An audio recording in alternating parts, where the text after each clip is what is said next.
นี่ครับดูครับให้ทายครับว่าใครออกสุดท้าย ผมเองครับ ผมคนสุดท้ายครับ อ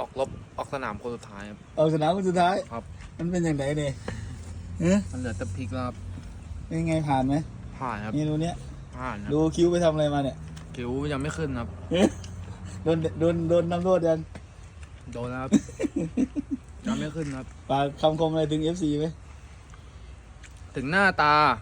เหมือนโจร แต่ว่าผมก็ปล้นจริง อันนี้คือคำคมเลยนะใช่ไหม ครับ โอ้นี่ครับเบิร์ดก็ครับโอเคครับนี่ทานครับเมนูนี่โอเคเก็บของเลยเด้อ ครับ ครับ